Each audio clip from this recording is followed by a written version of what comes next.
चलो देखना, indicator, indicator, indicator सूचक, सूचक की डिफिनीशन क्या है? सूचक, सूचक ये काम क्या करते हैं? सूचक ये सूचना देने का काम कर रहे हैं। ये सूचना दे रहे हैं, किसकी सूचना? कि कोई भी दिया गया पदार्थ हमारा एसिडिक है या फिर बेसिक है। कोई दिया गया पदार्थ अम्लीय माध्यम का है या फिर क्षारीय माध्यम के हैं, ये सूचक इनकी सूचना देते हैं। जैसे हमारे बिजली के बोर्ड में एक इंडिकेटर लगे होते हैं, गाड़ियों में ब्लिंकर यानी 2 इंडिकेटर लगे होते हैं, ये लेफ़्ट राइट का सूचना देते हैं। उसी तरह तो अगर डिफिनीसन, इंडिकेटर की डिफिनीसन की बात करते हैं तो सूचक वे पदार्थ होते हैं, सूचक वे पदार्थ होते हैं जो, सूचक वे पदार्थ हैं जो अम्ल और क्षार, जो अम्ल और क्षार की सूचना देते हैं, अम्ल और क्षार की उपस्थिति की सूचना देते हैं। ये हमारे सूचक कहलाते हैं। और यह सूचना किस तरह से देते हैं? एक तो इस तरह से हम लिख लेंगे सूचक, ये सूचना किस तरह से देंगे? जब सूचक में एसिड, अम्ल और या फिर क्षार, एसिड और बेस को मिलाया जाता है, जब सूचक में एसिड या बेस को मिलाया जाता है तो ये अपने ऑर्डर का मतलब स्मेल, अपने गंध तथा अपने रंग को, ये गंध तथा रंग को परिवर्तित कर लेते हैं, गंध तथा रंग को परिवर्तित करते हैं। ये हमारे सूचक कहलाते हैं। डिफिनीशन लिखना हो तो नोट कर लेना, नहीं तो फिर स्क्रीनशॉट ले लेना। फिर से देखना, सूचक वे पदार्थ होते हैं जो अम्ल और क्षार की उपस्थिति की सूचना देते हैं। ये सूचना कैसे देंगे?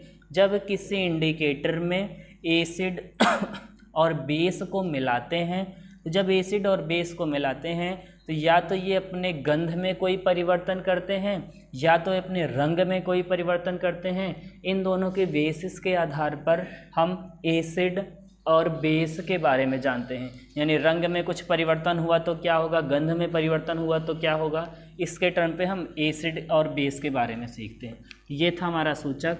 अब बात आती है सूचक का वर्गीकरण, क्लासिफिकेशन ऑफ सूचक। सूचक कितने प्रकार के होते हैं? तो सूचक को हम निम्न कैटेगरियों में बांटते हैं। यहाँ से देखते हैं क्लासिफिकेशन ऑफ सूचक के बारे में। वर्गीकरण ऑफ सूचक, वर्गीकरण किसका? सूचक का वर्गीकरण है।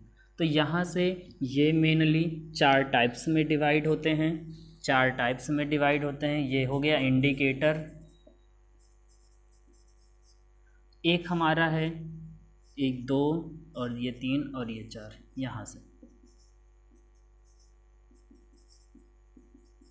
चलो देखना, सूचक स्टार्टिंग में एक हमारा नेचुरल इंडिकेटर होता है जिसे हम प्राकृतिक सूचक कहते हैं। प्राकृतिक सूचक, इसे नेचुरल इंडिकेटर बोलते हैं, नेचुरल इंडिकेटर। दूसरा हमारा है सिंथेटिक इंडिकेटर जिसे हम कृत्रिम सूचक कहते हैं, कृत्रिम सूचक हो गया। और तीसरा हमारा ऑल्फैक्टरी इंडिकेटर, ऑल्फैक्टरी इंडिकेटर। और चौथा हमारा है, तीसरा हो गया ऑल्फैक्टरी, इसको हिंदी में गंधीय सूचक, गंधीय सूचक या फिर इसे घ्राण, हिंदी थोड़ा सा इसकी कठिन है, इसको घ्राण सूचक भी कहते हैं। और हमारा लास्ट है यूनिवर्सल इंडिकेटर, यूनिवर्सल इंडिकेटर।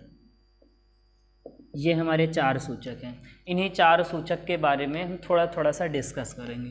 प्राकृतिक सूचक वे सूचक होते हैं जिनको, जो हमारे नेचर से, प्रकृति से प्राप्त हों, जैसे नेचर या प्रकृति से, जैसे जीवित लिविंग थिंग से जो प्राप्त हो रहे हैं, नेचुरल इंडिकेटर हैं। और इस नेचुरल इंडिकेटर में हमारे लिटमस पेपर आते हैं, लिटमस पेपर, ये हमारा नेचुरल इंडिकेटर है। नेचुरल इंडिकेटर इस लिटमस पेपर हो गया, और इस लिटमस पेपर को लिटमस सॉल्यूशन भी कहते हैं। लिटमस सॉल्यूशन, ये लिटमस सॉल्यूशन, यह लिटमस सॉल्यूशन या लिटमस पेपर किस तरह से नेचुरल इंडिकेटर है, इनके बारे में थोड़ा सा देखते हैं। क्लास 9th में हम लोग पढ़े होंगे एक थैलोफाइटा डिवीज़न। थैलोफाइटा में क्या पढ़े थे, लाइकेन के बारे में पढ़े होंगे कि लाइकेन एक पौधे के लायक बिहेव कर रहा है। तो क्लास 9th में थैलोफाइटा पढ़े थे, लाइकेन पढ़े थे, वहाँ से थोड़ा सा इनके बारे में डिस्कस करेंगे। तो ये जो हमारा लिटमस पेपर है, यह लिटमस पेपर इनकी ओरिजिन लाइकेन से हुई है, लाइकेन से हुई है। और यह लाइकेन का निर्माण होता है जब एल्गी, जब शैवाल, ऐसे लिखें, जब शैवाल और जब कवक, शैवाल और कवक आपस में जब साथ साथ मिल कर के रहते हैं तो लाइकेन का निर्माण करते हैं। और इसी लाइकेन से, इसी लाइकेन की डाई को निकालते हैं, इसी लाइकेन के कलर को, डाई कलर को निकालते हैं, और इसी लाइकेन के डाई को निकालते हैं, और इसी डाई का हम सॉल्यूशन पेस्ट बनाते हैं, और इसी को हम लिटमस सॉल्यूशन कहते हैं। और ये पेस्ट को यदि हम किसी पेपर पर, स्ट्रिप पेपर पर रब कर दें, स्ट्रिप पेपर पर पेस्ट कर दें, तो हमारा लिटमस पेपर बनता है। अब बात आती है लाइकेन। ये शैवाल और कवक के मिलने से लाइकेन किस तरह से, थोड़ा सा इनके बारे में देखते हैं। शैवाल, इनके पास ये ग्रीन होते हैं। जब ये ग्रीन होते हैं तो ग्रीन प्लांट फोटोसिंथेसिस करता है, ये फोटोसिंथेसिस करते हैं। और जब ये फोटोसिंथेसिस करते हैं, इनके पास कमी होती है, वाटर मॉलिक्यूल की कमी होती है। और फंजाई के पास, कवक के पास वाटर मॉलिक्यूल की अधिकता होती है, ये वाटर मॉलिक्यूल ज़्यादा के मात्रा में पाए जाते हैं, और ये फोटोसिंथेसिस नहीं कर पाते हैं। तो इसीलिए जब ये दोनों आपस में एसोसिएट होते हैं, कंबाइंड होते हैं, मिलते हैं, तो ये इनको पानी प्रदान करता है, और ये फोटोसिंथेसिस करके इनको भोजन देता है। तो इसलिए ये दोनों आपस में साथ साथ मिल कर के रहते हैं और लाइकेन का निर्माण करते हैं। तो यहाँ से हमारा लाइकेन का निर्माण हुआ है। तो हमारे पास एक इंडिकेटर हो गया लिटमस पेपर, दूसरा इंडिकेटर है red cabbage leaf. Red cabbage leaf, red cabbage leaf, ये जो रेड लाल पत्ता गोभी होती है, इसकी जो लीफ होती है, पत्ती होती है, यह भी हमारा नेचुरल इंडिकेटर का काम करती है। तो ये हमारे एक लिटमस पेपर हो गया, एक रेड कैबेज लीफ हो गया, और एक हमारा है टर्मरिक। टर्मरिक, हल्दी, हल्दी भी हमारी क्या है, नेचुरल इंडिकेटर है। हल्दी में देखते हैं कि हल्दी जब कपड़े पे लगती है, ये येलो कलर की होती है। इस हल्दी में जब हम एसिड मिला देते हैं, हल्दी के ऊपर एसिड गिराते हैं, तो कोई चेंज नहीं होता, लेकिन जब उसके ऊपर हम बेस डालते हैं तो वह रेड ब्राउन कलर में कन्वर्ट हो जाती है। ये एग्जाम देखने को कहाँ मिलता है, जब किसी कपड़े पर हल्दी गिरती है और हम क्या करते हैं, कपड़े को साबुन से धुलते हैं। जब साबुन से कपड़े को धुलेंगे तो हल्दी का रंग, साबुन हमारा क्षारीय माध्यम है, तो हल्दी गिरने के कारण वह किस में हो जाएगा, रेड ब्राउन कलर में कन्वर्ट हो जाता है। और कुछ देर बाद जब कपड़ा सूख जाता है तो सूखने के बाद फिर से हल्दी अपने पुराने पोजीशन, येलो पोजीशन में आ जाती है। तो यहाँ से हमारे पास 3 इंडिकेटर इसके हो गए हैं, 3 types, litmus paper, red cabbage leaf और टर्मरिक, हल्दी। अब बात आती है कृत्रिम सूचक की। कृत्रिम सूचक हमारे पास मेनली 2 होते हैं। कृत्रिम सूचक हमारे पास 2 होते हैं। एक हमारे पास मेथिल ऑरेंज होता है, मेथिल ऑरेंज होता है, और दूसरा हमारे पास फिनोफ्थेलीन होता है, फिनोफ्थेलीन होता है। ये हमारे 2 कृत्रिम सूचक होते हैं। ऑल्फैक्टरी इंडिकेटर, ऑल्फैक्टरी इंडिकेटर का काम क्या है, इनका नाम ही गंधीय सूचक है। अभी तक इंडिकेटर में डेफिनेशन पढ़े थे कि इंडिकेटर चेंज करता है, या तो रंग को परिवर्तित करता है, या फिर अपने गंध में परिवर्तन लाता है, तो यहाँ से अभी तक हम रंग की बात किए थे प्राकृतिक सूचक में, ये सभी रंग से रिलेटेड थे। कृत्रिम सूचक में ये दोनों रंग से रिलेटेड, रंग से मेथिल ऑरेंज, ये ऑरेंज कलर का होता है। एसिड और बेस को डालने पर ये अपने अलग अलग रंग को रिप्रेजेंट कर रहे हैं। फिनोफ्थलीन ये वाटर के पानी के जैसा होता है, इसका कोई रंग नहीं होता है। एसिड और बेस डालने पर ये अपने अलग अलग रंग को रिप्रेजेंट कर रहे हैं। तो यहाँ से हमारा कृत्रिम सूचक हो गया। बात आती है अब तीसरे की, ऑल्फैक्टरी इंडिकेटर। तो ऑल्फैक्टरी इंडिकेटर वे होते हैं इनमें जब एसिड और बेस को मिलाया जाता है, एसिड और बेस को मिलाते हैं तो ये गंध में परिवर्तन लाते हैं। ये अपने गंध में एक कुछ स्मेल में चेंजेस लाते हैं और यही चेंजेस ऑल्फैक्टरी इंडिकेटर कहलाते हैं। तो जैसे इस ऑल्फैक्टरी इंडिकेटर का एग्जांपल है कि ऑनियन और एक हमारा क्लोव ऑयल,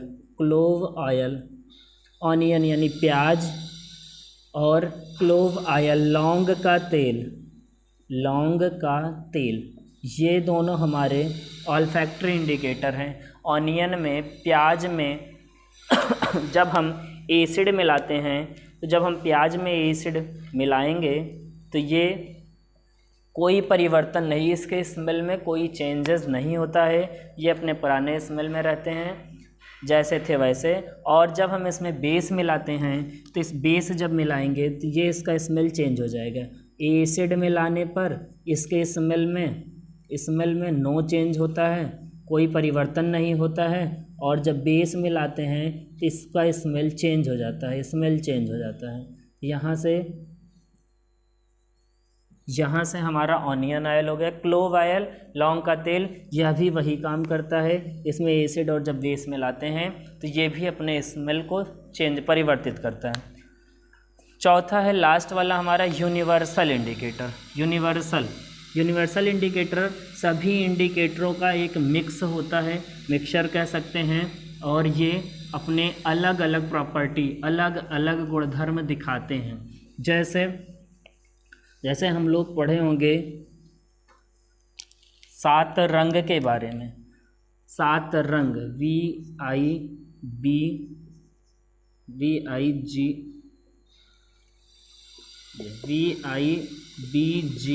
VIBGYOR,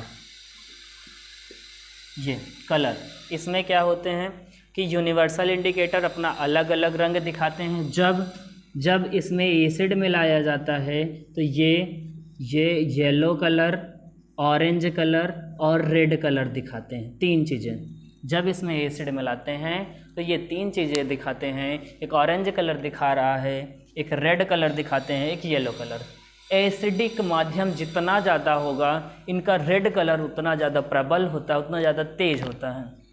और जब इसमें बेस मिलाया जाता है तो ये वायलेट कलर दिखाते हैं और इंडिगो कलर दिखाते हैं, और यहाँ से ब्लू कलर दिखाते हैं।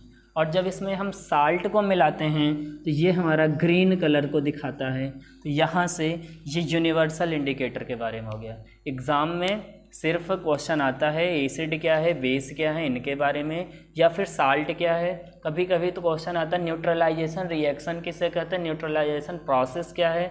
जब एसिड और बेस को आपस में मिलाते हैं उस पूरी प्रक्रिया को उदासीनीकरण प्रक्रम और इस पूरे रिएक्शन को उदासीनीकरण अभिक्रिया कहते हैं। तो यहाँ से न्यूट्रलाइजेशन हो गया।